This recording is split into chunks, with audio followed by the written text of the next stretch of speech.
So we were getting ready for our Christmas party, and I was taking Colin and Brooks, who were young at the time. How old? Brooks was a baby, still in diapers.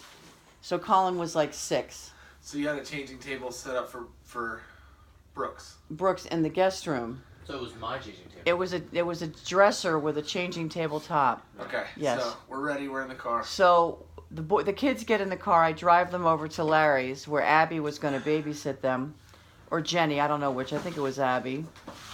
And I come back, and I hadn't had dinner, but I had had 2 vodka tonics, and so I was like a little bit loopy. Wow, after dropping off your 2 kids. I drank Before them. or after? I drank after I dropped them off. Yeah, I didn't drive loopy. Boring. Continue. You're off screen now. When you said I decided to. My nose is weird. My nostrils are doing this weird thing. Okay. Decided to drink Stop. and drive with your kids. So I decided to have a drink.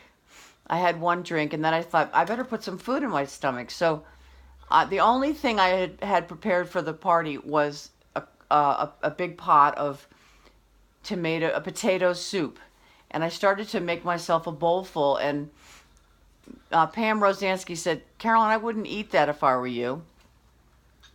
And I was like, "Why? I made it. It's not good? Did you have some? It wasn't good." She goes, "No, but Joe Brooks added some stuff to it." And I'm like, Who's Joe Brooks? "Oh, Joe Brooks was Jack's former roommate, and he had driven here from, I guess, I don't know, wherever he was at the moon or Mars or something, and he had a brand new Nissan pickup truck. Anyway, so I scooped myself out a bowl of soup, and it has a funny taste, and I came to a chunk of banana, and I turned to Pam and I said, "Did he put bananas in my soup?" And she said, "Yeah." I said, "That bastard. I mean, oh my God." I'm going to get kicked off if I say the F word. No, you're Yeah. not. I'll get kicked off of Saturday Night Live. Yeah. So I'm not going to say it. Well, he was real drunk, and he was in the room by Jack's Records. Fuck. And I had another drink, and I prepared myself, and I went in there, and I started... Did you finish the soup? No, I threw it away. Okay, go ahead. And I started screaming at him. He goes, "Oh, calm down. Just calm down. It was a joke." And I said, "No, you're the joke." And so then I calmed down, and I came back in the kitchen, and I very calmly took the pan of soup, and his car was conveniently parked right by the back steps, and it was like probably 6 or 8 inches of snow on the windshield and everywhere. And all I had to do was lean over the railing, and I took the soup and I dumped it on the windshield of his new Toyota pickup truck.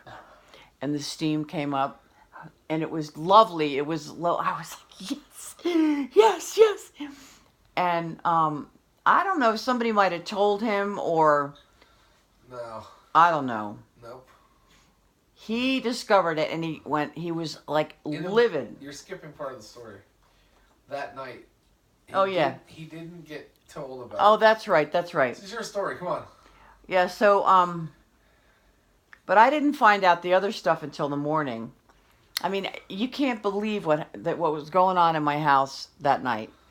So that night, For instance? he slept in the guest room where Brooks's changing table was. And in the morning, I went in to change Brooks. Brooksy was in diapers. And there was puke all over the top of his changing table.